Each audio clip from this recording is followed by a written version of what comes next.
সোনার উপর দাম বাড়ছে। এবার একটু গোড়া থেকে শুরু করব এগুলোতে যাওয়ার আগে, যে এই যুদ্ধ, ট্যারিফ ওয়ার, স্যাংশন, যা সারা বিশ্বে তো জিওপলিটিক্যাল টেনশন চলছে, এই সাধারণ মানুষের ইনভেস্টমেন্টের ক্ষেত্রে ঘরের কোনার ইনভেস্টমেন্ট কতটা প্রভাব ফেলে? গত 6 মাস ধরে ভলাটিলিটি চলছে, টাকা পড়ছে। এইরকম সিচুয়েশনে এই যে টাকাটা যেটা আমার অলরেডি প্রফিট হয়ে আছে বা আমি চাইছি না আর ক্ষতি হোক সেই মূলধনটাতে, সেই টাকাটা তুলে কোন ধরনের ফান্ডে রাখা উচিত? 30-এর কোঠায় বয়স, একটা ফ্যামিলি, তার একটা মোটামুটি ৮-১০ বছরের একটা প্ল্যান রয়েছে। খুব অনেকে তো ফিক্সড খুব গোল থাকে না যে আমি একটা মোটামুটি টাকা জমাবো, একটা ভালো অ্যামাউন্ট করবো, তারপরে দেখা যাবে আমি কি করবো সে টাকাটা নিয়ে। তিনি মাসে ৩,০০০ টাকা করে এসআইপি শুরু করেছেন। মাসে ৩,০০০ টাকা। এই ৩,০০০ টাকাটার অ্যালোকেশন কিভাবে হওয়া উচিত?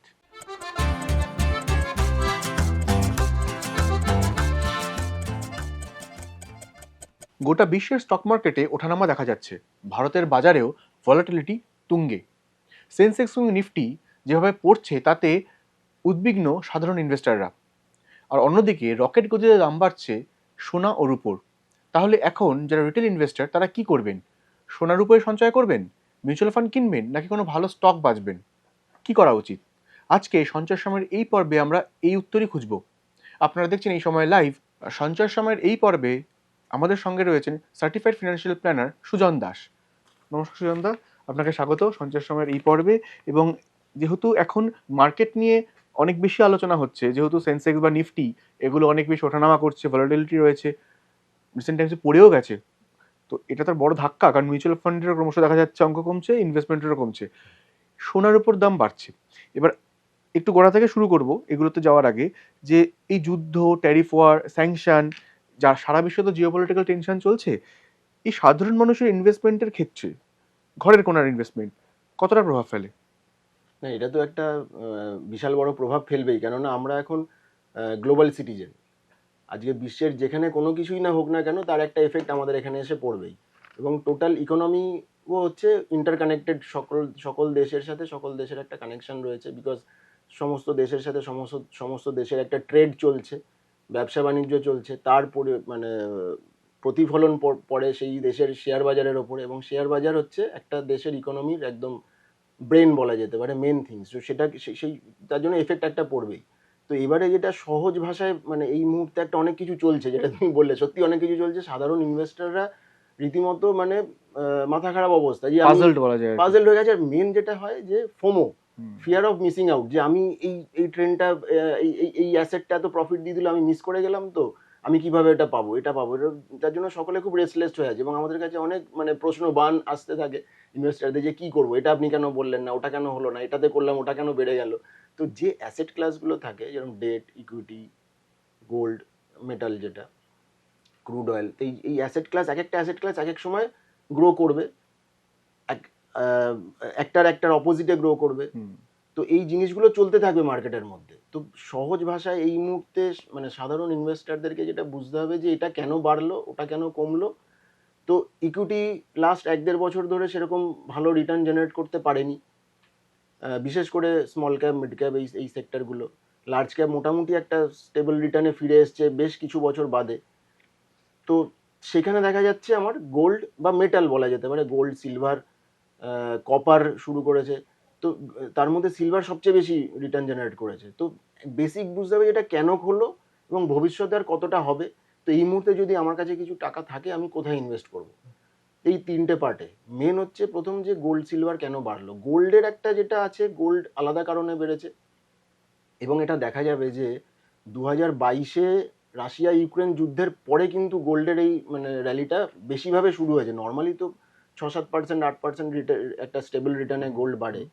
তো সেটা কেন হয়েছে সেই সময়, যে যখন রাশিয়া ইউক্রেনের যুদ্ধ লাগলো, যখন চায়না বা মানে রাশিয়ার কাছে যখন কি হয়, প্রত্যেকটা আমাদের যে পুরো গ্লোবালের রিজার্ভ কারেন্সি হচ্ছে ডলার।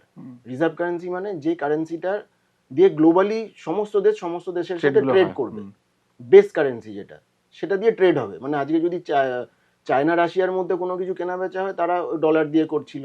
মানে ভারতের সাথে আমেরিকার হোক বা ভারতের সাথে অন্য কোনো দেশের, যে কোনো দেশের সাথে যাই হচ্ছে না কেন ট্রেড, তার লেনদেনের কারেন্সিটা হচ্ছে ডলার। সেটাকে ওইভাবেই এত বছর ধরে এস্টাবলিশ করা হয়েছে ইউএস এর দ্বারা। তো স্বাভাবিকভাবে সমস্ত দেশের গভর্নমেন্ট তাদের কাছে সেই ডলার রিজার্ভটা রাখে। তো রাশিয়ার কাছে যেটা ছিল প্রায় $400 বিলিয়ন ওপরে যে রিজার্ভটা ছিল, ও তো নিজের কাছে ডলারটা রাখবে না, সেটাও করেছে কি বেশ মানে তার মধ্যে $250-300 মতো ইউএস এর বন্ড কিনে ওখানে রেখে ইনভেস্ট করে রেখেছিল। তো এবারে যখন যুদ্ধ চলছে তখন আমেরিকা বলছে যে তুমি, রাশিয়াকে বলছে তুমি যুদ্ধ থামাও। তো রাশিয়া বলছে না, আমি যুদ্ধ করবো। তখন যে তুমি যদি যুদ্ধ না থামো তাহলে আমার কাছে যে তোমার টাকাটা গচ্ছিত আছে আমি সেটা তোমাকে দেবো না। এরকম একটা থ্রেট দেওয়া শুরু করলো যুদ্ধটাকে আটকানোর জন্য। এতে কি হলো, বাকি সমস্ত দেশ তারা ভয় পেতে শুরু করলো যে তাহলে আমাদের সাথেও তো এরকম হতে পারে, এবং কেন ও একটা সবচেয়ে পাওয়ারফুল কান্ট্রি, আমাদের যে ডলারগুলো ওর কাছে ইনভেস্ট করে ওর কাছে রাখা আছে, বা যে ও যদি হঠাৎ করে এরকম বলে যে না আমি ভ্যালু দেবো না, তখন কি করলো সমস্ত দেশের গভর্নমেন্টরা ডলারের এগেনস্টে ডলারটাকে সেল অফ করে দিয়ে তার এগেনস্টে গোল্ড রিজার্ভ করা শুরু করলো। তো তার জন্য গোল্ডের তো ম্যানুফ্যাকচার তুমি করতে পারবে না, গোল্ডের মাইনিং থেকে যা হবে মানে সাপ্লাই ইজ লিমিটেড। তো যার জন্য গোল্ডের ডিমান্ডটা বাড়তে শুরু করলো। সিলভারের ডিমান্ডটা এখন সকলেই জেনে গেছে বিভিন্ন সোশ্যাল মিডিয়ার মাধ্যমে যে যে সেমিকন্ডাক্টর চিপ বা যে সমস্ত প্রোডাক্টগুলো মানে ইন্ডাস্ট্রিয়াল ইউজের জন্য সিলভার বাড়ছে, এবং কপারও সেই কারণে বাড়ছে, যার জন্য লাস্ট 1-1.5 বছর ধরে সিলভার এতটা হাই হয়েছে। বিকজ অফ যে এত মানে গ্লোবাল ওয়ার্মিং হচ্ছে, সেটাকে কুল ডাউন করার জন্য যে সমস্ত এয়ার কন্ডিশনিং মেশিন দরকার, বা যে এত সার্ভার চলছে, যে চ্যাট জিপিটি এআই এর যে এত ব্যবহার আমরা বাড়াচ্ছি, যে এত সার্ভার চলছে সেগুলোকে কুল ডাউন করার জন্য, বা এত যে সার্ভারগুলোতে যে মাইক্রোচিপ যে ইউজ হচ্ছে সেগুলোর মধ্যে সমস্ত ম্যানুফ্যাকচারিংয়ে সিলভার এবং কপারের একটা ভূমিকা রয়েছে, যার জন্য এগুলো এত প্রাইস বাড়ছে। বেসিক্যালি এখানে ইন্ডাস্ট্রিয়াল সেক্টরে রূপো এবং তামা ব্যবহার করা হয় বলে বাড়ছে, সেখানেও ডিমান্ড সাপ্লাইয়ের গল্প রয়েছে, সোনার ক্ষেত্রেও আছে। এখানে একটা প্রশ্ন থাকবে, এই যে রাশিয়া ইউক্রেন যুদ্ধ মানে 2022 থেকে যে হিসাবটা করা হলো, যদি আমরা খুব ভুল না করি কোভিডের সময় মানে কোভিডের আগেও যে সোনার দাম ছিল, কোভিড পিরিয়ডের পর থেকে কিন্তু সোনার দাম ওইখান থেকে যদি 2019 বা 20 থেকে যদি হিসাব করা হয় তাহলে কিন্তু চড়াভাবে বেড়েছে। এবার সোনাকে যে সেফ হেভেন বলা হয় তার একটা কারণ তো নিশ্চয়ই আছে বিভিন্ন সময়। এটা একটা কারণ হলো রাশিয়া ইউক্রেনের যুদ্ধের সময় সোনার সঞ্চয় বাড়ানো বিভিন্ন দেশের গভর্নমেন্টের, ডলারের পরিবর্তে সোনা আনা। এছাড়া আর কারণ কি? এই কারণে জিজ্ঞেস করা, কারণ এতদিন ধরে যারা বাড়িতে অল্প অল্প করে সোনা তৈরি করে রাখতেন, ফিজিক্যাল গোল্ড বা অলংকার তৈরি করতেন, তার দাম হয়তো বেড়েছে, কিন্তু সেগুলো সাধারণত ব্যবহার করা হয় খুব কোনো মানে ক্রাইসিস সিচুয়েশনে এলে তখনই বিক্রি করা হয়, কারণ পারিবারিক সম্মান জড়িয়ে থাকে, অনেক কিছু স্টিগমা থাকে এর মধ্যে। কিন্তু সোনাতে ইনভেস্ট করে টাকার রাস্তা দেখিয়েছে যে গোল্ড ফান্ড এবং গোল্ড ইটিএফ। সেক্ষেত্রে এখন দাঁড়িয়ে যা অবস্থা, যেভাবে দাম বেড়েছে, তাতে এই গোল্ডে আর সেফ হেভেন মানে গোল্ডটাকে সেফ হেভেন বলা যাবে নাকি এটা হঠাৎ করে ক্র্যাশ করতে পারে? না, গোল্ডের প্রাইসটা ক্র্যাশ করবে না। যেটা করতে পারে কিন্তু সিলভার কপারের ক্ষেত্রে, যেহেতু ওটা ইন্ডাস্ট্রিয়াল ইউজ, ওটা ডিফারেন্ট আলাদা। গোল্ডকে সেফ হেভেন এই কারণে বলা হয় যেহেতু তার সাপ্লাইটা লিমিটেড, বিভিন্ন দেশের গভর্নমেন্ট সেটাকে ওন করছে। আরেকটা জিনিস হচ্ছে গোল্ডের কোনো কাউন্টার পার্টি রিস্ক নেই। আজকে ধরো আমার কাছে টাকা আছে, আমি ব্যাংকে এফডি করলাম, তাহলে কাউন্টার পার্টি রিস্ক কি? ব্যাংক যদি ডিফল্ট করে যায় আমাকে টাকা ফেরত দেবে না। আমি কোনো কোম্পানির বন্ড কিনলাম, সে কোম্পানিটা যদি উঠে চলে যায় কোম্পানি আমাকে টাকা দেবে না। তো এই কাউন্টার পার্টি, আমি যদি শেয়ার কিনলাম, কোনো কোম্পানির শেয়ার কিনছি, সে কোম্পানিটা ডুবে গেল, আমার টাকাও ডুবে গেল। তো এইভাবে একটা কাউন্টার পার্টি রিস্ক থাকে। কিন্তু গোল্ড তো নিজেই একটা ওয়েলথ, একটা অ্যাসেট। তো গোল্ডের ভ্যালু সব সময় সকলের কাছেই থাকবে, ওটার কোনো কাউন্টার পার্টি রিস্ক নেই। এটা একটা মূল কারণ যে গোল্ড কখনো সেইভাবে ক্র্যাশ, আজ অবধি দেখা যায়নি যে গোল্ডের প্রাইস মানে ক্র্যাশ করেছে। হতে পারে সেই রেটে বাড়ছে না, কম রেটে বাড়ছে। আর এটা মানে যেটা তুমি খুব ঠিক কথা বললে যে যখনই যে কারেন্সি যখন মানে ডামাডোল আসে, মানে শেয়ার মার্কেট বা এরকম মানে সেটা যখন ক্র্যাশ করে, তখন গোল্ডটাকে তার জন্য হেজিং ফান্ড বা হেজিং ইনস্ট্রুমেন্ট হিসেবে ধরা হয়। যে যখন ওটা পড়ে যায় তখন দেখা যায় গোল্ডের প্রাইসটা বেড়েছে। সেই সময় থেকেই এই ট্রেন্ডটা শুরু হয় যে ঠিক আছে, এটার তো একটা মানে ইনস্টেবিলিটি চলে এসছে কারেন্সিতে, তখন লোকে গোল্ডটাকে রিজার্ভ করা, ইকুইটি থেকে গোল্ডে বা কমোডিটিতে ট্রান্সফার করা শুরু হয়।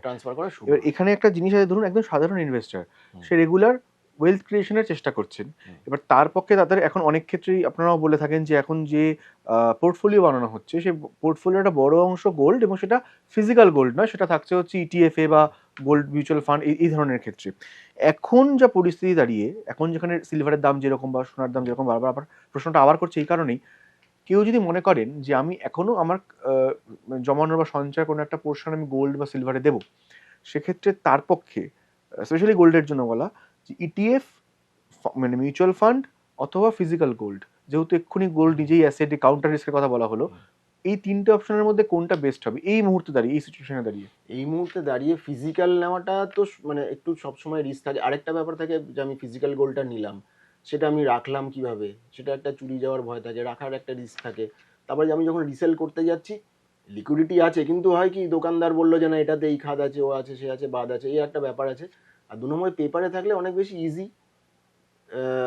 অনেকটা আরেকটা হচ্ছে ইটিএফ, আমি ডাইরেক্ট মানে এক্সচেঞ্জ টার্মিনাল, যে শেয়ারের টার্মিনালে, সেখান থেকে গিয়ে আমি এক্সচেঞ্জ ট্রেডেড ফান্ড থেকে কিনছি, অথবা আমি থ্রু মিউচুয়াল ফান্ড কিনছি। মিউচুয়াল ফান্ড মানে সেই টাকাটা নিয়ে ওই ইটিএফেই ইনভেস্ট করছে। এবারে যার ডিম্যাট অ্যাকাউন্ট নেই, ট্রেডিং অ্যাকাউন্ট নেই কোনো ব্রোকারের সাথে, তারা থ্রু মিউচুয়াল ফান্ড কিনতে পারে easiest way. Long the way মানে ৩-৪ বছর ৫ বছর হরাইজনে দেখা যায় রিটার্ন অলমোস্ট সেমই আসে, খুব একটা ডিফারেন্স কিছু আসে না। ওর একটা আলাদা কস্টিং আছে, ডিম্যাট চার্জেস আছে, ব্রোকারেজ আছে, এর একটা আলাদা কস্টিং আছে, ফান্ড ম্যানেজমেন্ট চার্জেস খুবই সামান্য। তো দুটো মিলিয়ে প্রায় কাছাকাছি মতো চলে আসে। তো দুটো রাস্তা থেকেই করতে পারে এবং করা উচিত। কারণ ফিজিক্যাল আরেকটা চলে আসে, যখন ফিজিক্যাল গোল্ড আমরা কিনি, হতে পারে হয়তো বার বা বিস্কিটের আকারে নিলে আলাদা কথা, কিন্তু তারপরেও কি হয়, একটা ইমোশনাল ফ্যাক্টর চলে আসে যে আমি ফিজিক্যাল গোল্ডটা সেল করতে যাচ্ছি। এখনো অবধি আমাদের বিশেষ করে বাঙালিদের ক্ষেত্রে বা ইন্ডিয়ানদের ক্ষেত্রে সেই সেন্টিমেন্টটা কাজ করে। পেপারে থাকলে কি হয়, ওটা কোনো হয় না, ঠিক আছে আমি পেপারে কিনেছি, পেপারটাকে আবার যখন আমার দরকার পড়ছে সেল করে দিচ্ছি। এখানে কিন্তু সেম ভাবেই রিটার্ন জেনারেট হবে। গোল্ডের প্রাইস যেরকম ভাবে উপরে বাড়বে বা আপ ডাউন হবে, এই প্রাইসগুলো সেরকম ভাবেই সেম ভাবে পার্সেন্টেজে আপ ডাউন হবে। এবার একটা জিনিস জিজ্ঞেস করি, যেহেতু ইটিএফ এর যে দাম তার সঙ্গে বেসিক্যালি ফিজিক্যাল গোল্ড বা ফিজিক্যাল সিলভারের সঙ্গে ইটিএফ এর দামটা জড়িত থাকে। এবার এখন যারা ইনভেস্ট করেছেন একটা হিউজ রিটার্ন তারা অলরেডি পেয়ে গেছেন। একটু আগে আলোচনায় যে ফোমোর কথাটা উঠে আসলো, যে আমরা এই ট্রেন্ডে রিটার্ন পাইনি তাই ইনভেস্ট করে যাব, অথবা আমি ভবিষ্যতের জন্য ইনভেস্ট করব, এই যে একটা কোয়েশ্চেন থাকে মনে। ধরুন আমি একটা উদাহরণ দিচ্ছি আপনাকে, যে এই যে রূপো কেনা উচিত বলে একটা ট্রেন্ড হচ্ছে বা সোনার ক্ষেত্রে, যাদের অলরেডি আছে, লাভে আছে পোর্টফোলিও, তারা কি বেঁচে বেরিয়ে যাবেন? প্রথম প্রশ্ন। সেকেন্ড হচ্ছে, যেহেতু এখন দাম কমে যাচ্ছে, এই গত ৩-৪ দিনের যদি হিসেব আমি করি, তাহলে কিন্তু বেশ ২-৩ বার ইটিএফ এর প্রাইস বেশ ড্রপ করেছে, মানে সেটা ৮%, ৯%ও দিনে ড্রপ করেছে। সোনার দাম অনেকটা কমেছে, রূপোর দাম অনেকটা কমেছে বলে। ফলে এখানে একটা ভলাটিলিটি দেখা যাচ্ছে। ফলে এখন যারা ৩-৪ বছর হরাইজনের জন্য ভাবছেন, তারা কি সেল অফ করে প্রফিট বুক করবেন? এবং যারা মনে করছেন যে আমি ১০ থেকে ১৫ বছরের জন্য ওয়েলথ ক্রিয়েশনের মেন্টালিটিতে আমরা এই কমোডিটিতে রাখবো টাকা, তারা কি মানে বিক্রি করে প্রফিট বুক করে আবার কিনবেন, নাকি রয়ে যাবেন? দেখো, এটা পুরোপুরি ডিপেন্ড করছে এক একটা ব্যক্তির তার রিস্ক প্রোফাইলিং এর ওপরে, রাইট? গোল্ডের প্রাইস ফ্ল্যাকচুয়েট করবে বা, কিন্তু সিলভারের ক্ষেত্রে রিস্কটা অনেক বেশি, যেহেতু এটার পারপাস এবং ডিফারেন্স, ওর অবজেক্টিভটাই ডিফারেন্ট। মানে সিলভার বলি আমি বা কপার বলি, ওটাতে কিন্তু রিস্ক ফ্যাক্টর বেশি থাকে। যার জন্য আমরা যদি অ্যাসেট অ্যালোকেশন করতে বলি, এই মুহূর্তে দাঁড়িয়ে ইকুইটি এখন ডাউন চলছে, তো আমি কিন্তু সবসময়, এটা আমি ইনভেস্টারদেরকে বলি, আমরা কিন্তু সবসময় যে আমি আজকে যদি আমি এই মুহূর্তে আমার কাছে টাকা রয়েছে বা টাকা নেই, আমি যদি ইকুইটিটা আমার পারফর্ম করছে না, আমি ইকুইটি থেকে বিক্রি করে বের করে এনে আমি সিলভার বা গোল্ডে দিলাম, তাহলে কি হচ্ছে, আমি কমে ওটাকে বিক্রি করে দিচ্ছি আর বেশিতে গিয়ে কিনছি। উদ্দেশ্যটা হওয়া কি, কমে কিনবো, বেশিতে বিক্রি করবো। কিন্তু আজকে যদি আমি উল্টোটা করি, আমি কমে বিক্রি করে দিচ্ছি ইকুইটিটা, বিক্রি করে দিয়ে আমি বেশি দামে কিনছি, এখান থেকে হয়তো বাড়বে, কিন্তু কতটা বাড়বে? তারপরে তো প্রফিট বুকিং, যারা কমে কিনেছে আজকে, যারা আসছে, যেটা তুমি বললে, প্রফিট বুকিং তো অনেকেই করবে, তাই না? যে আমার তো অনেকটা রিটার্ন জেনারেট হয়ে গেছে, এবং হিউজ রিটার্ন, 100%-এর ওপরে রিটার্ন জেনারেট হয়ে, মোর দ্যান 200% রিটার্ন জেনারেট করে ফেলেছে অনেকেই কম অল্প সময়ের মধ্যে। তো সে তো তখন চাইবে আমি প্রফিটটা নিয়ে নিই। তো সেটাই হওয়া উচিত, নাকি আমি মানে কমে বিক্রি করে বেশিতে কিনছি। তো ইকুইটি এখন কমে পাওয়া যাচ্ছে, তার মানে কি ইকুইটি আর কোনোদিন বেশি দামে আসবে না? অবশ্যই আসবে। তাহলে এখন ইকুইটিতেও ইনভেস্ট করা উচিত, এবং এইভাবেই অ্যাসেট অ্যালোকেশনটা করা উচিত আমার মতে, এক একজনের রিস্ক প্রোফাইলিং হিসেবে, যে ইকুইটি, গোল্ড, সিলভার কিন্তু থাকা উচিত। এবং আমার মতে সিলভার রিটার্ন দিয়েছে। আজকে সিলভারের আমি যদি পুরো গ্রাফটা দেখি, 5 বছর 10 বছরের গ্রাফ, কিভাবে আসবে পুরোটা এরকম স্ট্রেট লাইন, এই লাস্ট কিছুদিনের জন্য এরকম আপ। তো আমি সেই অ্যাসেটটা তাহলে কতটা রিস্কি, আমি নেওয়ার পরে আবার যদি সাপোজ, আমি বলছি কথার কথা, এটা হবেই যে তার কোনো ঠিক নেই, যেরকমভাবে 1999 সাল 2000 সালে আইটি বাবল তৈরি হয়েছিল, তারপরে সেটা বাস্ট হলো। তো এখন যেরকম এআই নিয়ে এত চলছে, হতেই পারে একটা এআই এর একটা বাবল বাস্ট হলো।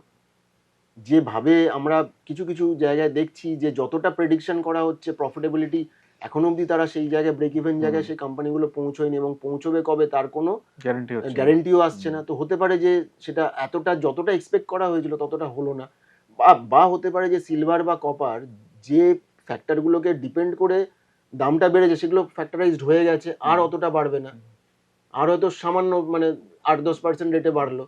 তখন এখন যারা তাহলে ঢুকবে ফ্রেশ সমস্ত কিছু মানে এ করে দিয়ে, কিভাবে হবে? তখন ইনভেস্টর প্রশ্ন করতে পারে তাহলে আমাকে আগে বলেননি কেন? আগে তো আমরা কেউই বুঝতে পারি না যে কোন সেক্টরটা বাড়বে, তাহলে তো সকলেই আমরা কোটিপতি হয়ে যেতাম, তাই না? আমরা যখন সিচুয়েশন ওয়াইজ আমরা রিয়াক্ট করি, এবার সেটা কিভাবে হচ্ছে সেইভাবে। তার জন্য আমরা করি কি, একটা প্রপার অ্যাসেট অ্যালোকেশন থাকলো, তার নিড অনুযায়ী, তার গোল অনুযায়ী, তার টার্গেট অনুযায়ী, সেটা তখন সেইভাবে চলতে থাকবে। তাহলে কি ওই মেন্টাল পিসটা থাকবে, তখন আমার এই ফোমোতে আমি ভুগবো না। তাহলে অ্যাসেট অ্যালোকেশনের যখন কথা হলোই, এই ভলাটিলিটির সময় অ্যাসেট অ্যালোকেশন কিভাবে করা উচিত? মানে দুটো এখানে দিক রয়েছে। একটা হচ্ছে একটা অলরেডি করা ছিল অ্যাসেট অ্যালোকেশন, এই ভলাটিলিটির সময় সেটা রিব্যালেন্স করা হতে পারে, অথবা কেউ নতুন মনে করছে যে এখন তো টাকা ইকুইটি কমছে বা গোল্ডের দাম বাড়ছে বা যা হচ্ছে, এই বাজারে আমার হাতে কিছু টাকা এসছে, মানে নতুন একটা কিছু ইনভেস্টমেন্ট করা শুরু করব, ওয়ান টাইম হোক বা এসআইপির মাধ্যমে হোক, তার ক্ষেত্রে, এবং সেটা লং টার্মের জন্য করবো। আমি পুরোটাই খুব শর্ট টার্ম দেখছি না, ভলাটিলিটি যেহেতু আছে, লং টার্মের জন্য যদি করি মিনিমাম 8 থেকে 10 বছরের জন্য, এই অ্যাসেট অ্যালোকেশনে 100%-এর মধ্যে যদি হিসাব করি, পার্সেন্টেজ ওয়াইজ কি বলবেন? পার্সেন্টেজ ওয়াইজ দেখো, সেটা আলাদা আলাদা লোকের আলাদা থাকে। আমি তুমি খুব এটা ইয়াং, নরমালি, আমি এমন একজনের কথা বলছি যে আমি যেহেতু আমি 30-35ই বলছি একটা হুম। এজ, কারণ তার হাতে এখনো 10-15 বছর জমানোর মতো টাকা রয়েছে, মানে সুযোগ রয়েছে, উইন্ডো রয়েছে। তাদের ক্ষেত্রে কি হতে পারে? সেক্ষেত্রে আমি বলবো তার যেহেতু অ্যারাউন্ড 30-35 এজ, হাতে 15-20 বছর সময় আছে, 70%-এর মতো, 70-75% মতো ইকুইটিতে সে ইনভেস্ট করুক এই মুহূর্তে, আজকের দিনে দাঁড়িয়েও, এবং গোল্ডে, বাকিটা গোল্ডে ইনভেস্ট করুক, এবং সিলভার বা কপারের জন্য তার টোটাল এটার মধ্যে ম্যাক্সিমাম দুটো মিলিয়ে 10%, তার বেশি যাওয়া উচিত না। বাকি তাহলে রইল 15%-এর মতো গোল্ড, আর বাকি 70-75% মতো ইকুইটিতে এক্সপোজার নিয়ে থাকাটাই বেস্ট। এটা একটা নর্মাল জেনারেলাইজ বললাম। এবারে যার যেরকম টার্গেট, যেরকম রিস্ক টেকিং এবিলিটি রয়েছে, ফ্যাক্টর রয়েছে, সেই অনুযায়ী রিস্ক প্রোফাইলিং করে তাকে সেই মতো এই এই asset একটা allocation করা। খুব উদাহরণ হলো যে 5%, 10% ম্যাক্সিমাম হবে কপার এবং সিলভার নিয়ে। সেক্ষেত্রে এখন যেটা, যারা মিউচুয়াল ফান্ডে ইনভেস্ট করে এসছেন, দেখা গেছে স্মল ক্যাপ, মিড ক্যাপ যা হয়েছে তারা অলরেডি নেগেটিভ রিটার্ন দিচ্ছে। অনেক ফান্ডই এরকম রয়েছে গত 1-1.5 বছরের মধ্যে। ফলে সেভাবে সেটা দেখলে মর্মাহত হওয়াটা খুব স্বাভাবিক আর কি। একেবারেই না। মানে এবং আমার মতে যখন এখন যেটা সেক্টরটা পড়েছে, এখানে একটু বেশি ইনভেস্ট করা উচিত। এটা তো বাড়বেই। এইখানেই আমার কোয়েশ্চেন আসবে যে ধরুন তার 5টা জায়গায় ইনভেস্ট করা রয়েছে। ইনভেস্টমেন্টে এসআইপির ক্ষেত্রে মিড ক্যাপ, স্মল ক্যাপ বা লার্জ ক্যাপ যা আছে সেগুলো রয়েছে, এবং তার সঙ্গে একটা গোল্ড ফান্ড এবং সিলভার, যেটা এফওএ, ফান্ড অফ ফান্ড বলে। ফলে বাকি গোল্ড এবং সিলভার এফওএফ এ প্রচুর একটা রিটার্ন অলরেডি গেইন করা হয়ে গেছে। ফলে এখন যদি কেউ মনে করেন যে আমি আরো 2000 টাকা করে পাচ্ছি এক্সট্রা, আমি মাসে মাসে এসআইপি করবো, তার তাহলে ফার্স্ট চয়েস হওয়া উচিত ইকুইটিতে, নট একদম সিলভার গোল্ড। একদম ইকুইটিতে হওয়া উচিত। যেটা যেটা নিচে পড়ে রয়েছে, যেটা এখন আমি কম দামে পাচ্ছি, তাহলে আমি এসআইপি করছি মানে কি, আমি নাম্বার অফ ইউনিটসটা বেশি পাচ্ছি। আমি সেটা নেবো না কি আমি এটা অলরেডি বেড়ে গেছে, এর যদি আর না বাড়ে, আমি তো একটা প্রফিট পেয়েছি। আমি তো, যদি সে করে আসে তাকে খুবই ভালো। রিব্যালেন্সিং যেটা হওয়া উচিত, রিব্যালেন্সিং কিন্তু অ্যাসেটের গ্রোথ অনুযায়ী হওয়াটা উচিত না। রিব্যালেন্সিংটা হওয়া উচিত আমার যে প্রি ডিসাইডেড গোল, যে যার জন্য আমি ইনভেস্টমেন্টটা শুরু করেছিলাম, সেইটার বেসিসে হওয়া উচিত। যে সাপোজ আমি ঠিক করেছিলাম 10 বছর বাদে আমি এই টার্গেট অ্যামাউন্টে পৌঁছবো, আমার বাকি আর 6 মাস বা 1 বছর বা 1.5 বছর বাকি আছে, ঠিক আছে, আমি টার্গেট অ্যামাউন্টের অলমোস্ট 90% অ্যাচিভ করে নিয়েছি, তখন আমি রিব্যালেন্স করবো যে আমি তাহলে আমার অ্যাসেটটাকে একটু প্রোটেক্ট করে রাখি, যে আগামী 1-1.5-2 বছরের মধ্যে তো আমার টার্গেট ইয়ার এবং অ্যামাউন্টের গোলে আমার পৌঁছানোর কথা, তাহলে আমি আস্তে আস্তে করে আমার যেটুকু প্রফিট পেয়েছি সেটুকুলোকে রিজার্ভ করে এমন একটা জায়গায় রেখে দিই, যাতে করে কিনা আমার ওই সময় যদি কোনো ভোলাটিলিটি আসে আমি মেকআপ করতে পারবো। রিব্যালেন্সিং ফ্যাক্টর ওই হিসেবে হওয়া উচিত, নাকি কোন অ্যাসেট কতটা বাড়ছে কমছে। এটা করতে গেলে কি হবে, সবসময় যদি আমি ভাবি যে আমি হায়ার মানে রিটার্ন দিচ্ছে সেটাকে ধরে ধরে এগোবো, এটা আজ অব্দি পৃথিবীর ইতিহাসে কেউ করতে পারেনি, এবং এটা করা যাবে না। তার জন্য প্রি ডিসাইডেড গোল সেট করে সেই অনুযায়ী এগোনোটা বেটার। এই রিব্যালেন্সিং এর কথা যখন এলো, এই যে কথাটা হলো না যে আমার প্রায় 90% গোল সেট হয়ে যাচ্ছে, তার আগে থেকে আমি প্রোটেক্ট করব আমার যে প্রফিট হয়েছে মার্জিনটা, সেটা সেক্ষেত্রে ধরুন এইরকম সময় ডামাডোলের বাজার শুরু হলো, আমি দেখলাম যে আর 1 বছর, মানে গত 6 মাস ধরে ভলাটিলিটি চলছে, টাকা পড়ছে, এইরকম সিচুয়েশনে যে এই যে টাকাটা যেটা আমার অলরেডি প্রফিট হয়ে আছে বা আমি চাইছি না আর ক্ষতি হোক সেই মূলধনটাতে, সেই টাকাটা তুলে কোন ধরনের ফান্ডে রাখা উচিত, যেখানে রাখলে আমার আগামী 1-2 বছরের যে গোলটা রয়েছে সেখানে যাওয়ার পরে আমার মনে হবে না যে আমার যে টাকাটা পাওয়ার কথা ছিল সেখান থেকে আমার কমে গেল টাকাটা। সেটা সিচুয়েশন ওয়াইজ ডিপেন্ড করবে, কিন্তু মেনলি আমরা liquid fund, short term debt বা মিড টার্ম ডেট ফান্ডে রাখি, সেটাও ডিপেন্ড করবে যে সেই সময় ইন্টারেস্ট রেট কোন দিকে যাচ্ছে। যদি দেখা যায় যে লোয়ার ইন্টারেস্ট রেটের দিকে যাচ্ছে, তখন হয়তো আমরা লিকুইড ফান্ডে কম রেখে আমরা হয়তো গোল্ডে রাখতে পারি, বা আমরা হয়তো ইকুইটি মানে হাইব্রিড ডেট ফান্ডে এরকম ভাবে ক্যালকুলেট করে দেখতে হবে। বিকজ চোখ বন্ধ করেই যে একটা যে চিরাচরিত মিথ আছে শর্ট টার্মের মানেই আমি মানে যেটা বিশেষ করে রিব্যালেন্সিং এর ক্ষেত্রে আমার কাছে 6 মাস 1 বছর 1.5 বছর বাদে আছে, আমি গিয়ে ওটাকে শর্ট টার্ম ফান্ডে ঢুকিয়ে দিলাম। মানি মার্কেটে হতে পারে যদি ইন্টারেস্ট রেট সিনারিও ডিফারেন্ট থাকে, আমার হয়তো একেবারে 3-4% রিটার্ন জেনারেট হলো ওখান থেকে। কিন্তু যদি ইন্টারেস্ট রেট সিনারিও ফরেথ হয়, সেক্ষেত্রে আমার লিকুইড প্লাস বা শর্ট টার্ম মিড টার্ম ফান্ডে কিন্তু মোর অ্যারাউন্ড মানে 7-9% রিটার্ন আমি জেনারেট করতে পারি।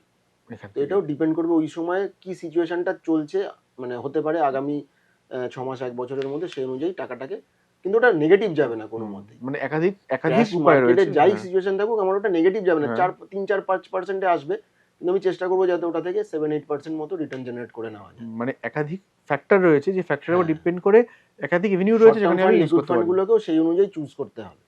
আমি যদি একটা উদাহরণের জায়গায় এখন আসি, যেহেতু এই ধরনের প্রশ্নগুলো সাধারণ মানে যারা দর্শক তারা খুব শুনতে চান, সেটা হচ্ছে ধরুন 30-এর কোঠায় বয়স, একটা ফ্যামিলি, তার একটা মোটামুটি 8-10 বছরের একটা প্ল্যান রয়েছে। খুব অনেকে তো ফিক্সড খুব গোল থাকে না, যে আমি একটা মোটামুটি টাকা জমাবো, একটা ভালো অ্যামাউন্ট করবো, তারপরে দেখা যাবে আমি কি করবো সে টাকাটা নিয়ে। তিনি মাসে 3,000 টাকা করে এসআইপি শুরু করেছেন, মাসে 3,000 টাকা। এই 3,000 টাকাটার অ্যালোকেশন কিভাবে হওয়া উচিত? এই মুহূর্তে দাঁড়িয়ে যদি কেউ 3,000 টাকা কোনো মানে মধ্যবিত্ত এপ্রিল থেকে শুরু করবেন, মিডল ক্লাস ফ্যামিলির কেউ যদি কেউ ইনভেস্ট করতে চায়, এসআইপি শুরু করতে চায়, তাকে মানে ফার্স্ট টাইম আমি ধরে নিচ্ছি যে আগে হয়তো কোনোদিন করেনি ইনভেস্টমেন্ট, সেই ক্ষেত্রে এইভাবে করা যেতে পারে। তার সাথে অবভিয়াসলি ডিটেলে সেটা আমি একটা জেনারেলাইজ করলে যে 1,000 টাকার একটা ধরো লার্জ ক্যাপ ওরিয়েন্টেড এতে করলো, বা ফ্লেক্সি ক্যাপে করলো, সেক্ষেত্রে ফান্ড ম্যানেজারের এটা থাকে যে লার্জ মিড স্মল ক্যাপে যে কোনো রেশিও নিতে পারবে। আরেকটা নিতে পারে সে 1,000 টাকার একটা গোল্ডে এসআইপি করতে পারে স্টার্ট, আর 1,000 টাকার তোমার মাল্টি ক্যাপ, তাহলে কি লার্জ স্মল মিড ক্যাপ সবগুলোরই বেনিফিট পাবে। এইভাবে করে সে কিন্তু এটা স্টার্ট করতে পারে। মানে এই সময় যে অনেকের যে স্মল ক্যাপ বা মিড ক্যাপ বা এই ধরনের next particular small cap mid ক্যাপে হলে গিয়ে ওই সেক্টরটা ডাউন চলে গেলে তখন তার মানে যেহেতু ফার্স্ট টাইম ইনভেস্ট করছে বা একটা শুরু করছে, আমরা বলি সকলেই বলে হ্যাঁ 10 বছর 5 বছর, কিন্তু একটা নেগেটিভ বা ওরকম দেখতে একটু খারাপ লাগে। যার জন্য যদি মাল্টি ক্যাপ নিই তাতে সবগুলোই রইলো, ফ্লেক্সি ক্যাপে নিলে large cap mid cap mainly থাকে, ফান্ড ম্যানেজার ম্যানেজ করলো, বা একটা লার্জ ক্যাপই নিয়ে নিলাম আমি ভোলাটিলিটিটাকে অনেকটা কমানোর জন্য, একটা লার্জ ক্যাপ ফ্লেক্সি ক্যাপ আর একটা গোল্ড মেটাল, এইভাবে করে কিন্তু ইজিলি স্টার্ট করতে পারে। আচ্ছা, আরেকটা বিষয় আমি দেবো উদাহরণ, যে ধরুন ওই একই বয়স 30 থেকে 40, এই বয়স স্বামী স্ত্রী দুজনেই কর্মরত। সাধারণত এই ধরনের ফ্যামিলিতে যারা দুজনে মিলে রোজগার করছেন, একসাথে জমাচ্ছেন, ধরা যাক দুজনে মিলে 10,000 টাকা করে মান্থলি তারা করবেন, এখন নতুন করে শুরু করবেন। তার মাথায় রয়েছে যে যেহেতু 30 থেকে 40-এর মধ্যে বয়স, তাদের রিটায়ারমেন্ট প্ল্যান মাথায় রয়েছে, আর হাতে 20 থেকে 22-25 বছর ম্যাক্সিমাম টাইম রয়েছে। রিটায়ারমেন্ট প্ল্যান এবং মিড টার্ম প্ল্যান যেরকম ভাবা হয়, এই দুটো মিড টার্ম এই কারণে বললাম, অনেক ফ্যামিলিতে একটা বয়সে আবার বাড়ি কেনা বা গাড়িটা চেঞ্জ করার একটা টার্গেট থাকে। 10,000 টাকা রিটায়ারমেন্ট প্ল্যান এবং মিড টার্ম প্ল্যান 30 থেকে 40-এর মধ্যে বয়স, এরকম ফ্যামিলির ডিস্ট্রিবিউশন কি হওয়া উচিত বা অ্যালোকেশনটা কি পরামর্শ দেবেন? এরকম ক্ষেত্রে আমি যেটা তখন বলেছিলাম প্রথমে, যে অ্যারাউন্ড 70-75 মতো ইকুইটি, বাকি হচ্ছে 15% মতো গোল্ড, আর বাকি 10% মতো আদার মেটাল যদি সিলভার কপারে রাখতে পারে। এবার যে 70-75% যে ইকুইটি রয়েছে ওটা তার large cap mid cap small ক্যাপের মধ্যে ডিভাইড করে সেই অনুযায়ী করা যেতে পারে। আর বাকিটা এইভাবে করলে আগামী 20 বছরের মধ্যে এই জেনারেলাইজ একটা বললাম, এটা করলে কিন্তু একটা জায়গায় তার পৌঁছতে পারে। এখানে কি কেউ যদি মনে করেন আমি ইটিএফ আলাদা করে ইনভেস্ট করব এই মধ্যে, সেটা কি করা সম্ভব? সবগুলোতেই করা যেতে পারে। ইটিএফ মানে ইকুইটির যে পোর্শনটা আছে সেখানেও ইটিএফ ইনভেস্ট করতে পারে। গোল্ডের তো গোল্ড সিলভার মেটালের তো ইটিএফ থেকেই মানে করলে বেটার, মানে ইটিএফ বা ইটিএফ এফওএফ যেগুলো ফান্ড অফ ফান্ড রয়েছে থ্রু মিউচুয়াল ফান্ড, বাকি এইভাবেও করতে পারে। ঠিক আছে, এবার যেটা ডিপেন্ড করছে কেউ মডারেট ইনভেস্টার, কেউ কনজারভেটিভ ইনভেস্টার, কেউ অ্যাগ্রেসিভ ইনভেস্টার, এই রেশিওটা সেই অনুযায়ী করবে। আমি যেটা বললাম এটা মোটামুটি মডারেট ইনভেস্টার। এবার যদি কেউ কনজারভেটিভ ইনভেস্টার হয় সেক্ষেত্রে তো দেখা গেল যে না আমি মানে গোল্ডেই বেশি করলাম বা ডেট ফান্ডে বেশিটা করলাম, ব্যালেন্স অ্যাডভান্টেজ ফান্ড বেশি নিলাম। ঠিক আছে, রেশিওটা সেক্ষেত্রে হয়তো ওরকম ভাবে চেঞ্জ হয়ে যাবে। বা ইকুইটি হাইব্রিড ফান্ড যেটা আছে, ইকুইটি হাইব্রিড ফান্ডে অ্যারাউন্ড 30% মতো ইকুইটি থাকে, বাকি 70% মতো ডেটে থাকে। সেরকম ভাবে অ্যালোকেশন করা যেতে পারে। গোল্ডে সে একটু বেশি করলো, 20-25% মতো করলো, তাহলে বাকি মেটাল করা উচিত না। মানে আমি সিলভারকে আমার ব্যক্তিগতভাবে স্মল ক্যাপ আর সিলভার প্রায় সমগোষ্ঠী মনে প্রায় হচ্ছে। রিস্ক মানে এর ভোলাটিলিটির দিক ক্ষেত্রে। থেকে কিন্তু সেম, রিটার্ন হ্যাঁ। ডিফারেন্ট হতে পারে কিন্তু হ্যাঁ। ভোলাটিলিটির দিক থেকে সেম। বেশ। এবার ইনফ্যাক্ট স্মল ক্যাপ তাও বেটার দেন সিলভার, বেশ। বিকজ ওটা হ্যাঁ, এখন উঠছে, হ্যাঁ, এতদিন হ্যাঁ। তো আমরা পুরোনো ট্র্যাক রেকর্ড হুম। দেখলে শকিং। তাহলে তাহলে আমি একদম শেষে যদি আসি, যে এই যে আলোচনাটা শুরু হয়েছিল যে সোনায়, রূপোয়, মিউচুয়াল ফান্ডে না স্টক মার্কেট, মানে ভালো স্টকই কোথায় জমাবেন? তাহলে আপনি বলছেন যে অ্যালোকেশনই একমাত্র উপায়। অ্যালোকেশনই একমাত্র উপায়, ওইভাবে করে কিন্তু মানে ফোমোতে কেউ কোনো সেক্টরেই মানে কাজ করে না, হুম, ফিনান্সিয়াল সেক্টরেও করবে না। নিজের টার্গেট, নিজের যে অ্যাসেট অ্যালোকেশন আমি হুম, ঠিক করেছি হুম, সেই হুম। অনুযায়ী করলাম। এবারে এই মুহূর্তে আমার কিছু টাকা এসছে বা আছে, সেটা আমি বুঝে নিলাম, ট্রেন্ড বুঝে সেইভাবে গোল্ড সবসময় করা যেতে পারে, লেস ভলাটিলিটি, এবং হেজিং ফান্ড। ইকুইটি এখন কম চলছে বলে ইকুইটিতেই করা উচিত, মানে বেশিরভাগটা অ্যালোকেশন নেওয়া উচিত, যেটা আগামী দিনে কিন্তু তখন আবার হুম, রিটার্ন দেবে। হুম। কিন্তু সিলভার বা আদার মেটাল, তাদের কিন্তু অনেকটা ভোলাটিলিটি রয়েছে, সেটা মাথায় রাখতে হবে। তাহলে সেখানে প্রফিট বুক করে বেরিয়ে যাওয়াটা আপাতত ঠিক। যারা প্রফিট পেয়ে গেছে অনেকটা, তাদের প্রফিট বুক করা উচিত। যারা নতুন ভাবে ঢুকতে চাইছে, অ্যালোকেশন কিন্তু ওইভাবে কমানো 100 টাকা থাকলে আমি বলবো না কখনোই যে 20 টাকার খুব বেশি, ম্যাক্সিমাম ওর বেশি যাওয়া উচিত না। বেশ। ওকে। থ্যাংক ইউ সুনন্দা, এই পুরো বিষয়টা খুব ক্লিয়ার করার জন্য এবং কোথায় ইনভেস্ট করবে, কিভাবে করবে সেটা বলার জন্য। এতক্ষণ যে শুনলেন আলোচনা, তাতে আমার মনে হয় অ্যালোকেশন করতে চাইলে, অর্থাৎ আপনার হাতে যদি টাকা থাকে সেই টাকাটা কোথায় কিভাবে জমাবেন তার একটা হিসেব আপনাদের কাছে স্পষ্ট হলো। এরকমই নানা বিষয় নিয়ে আমরা ফিরবো। দেখতে থাকুন সঞ্চয়ের সময় @এই সময় লাইভ।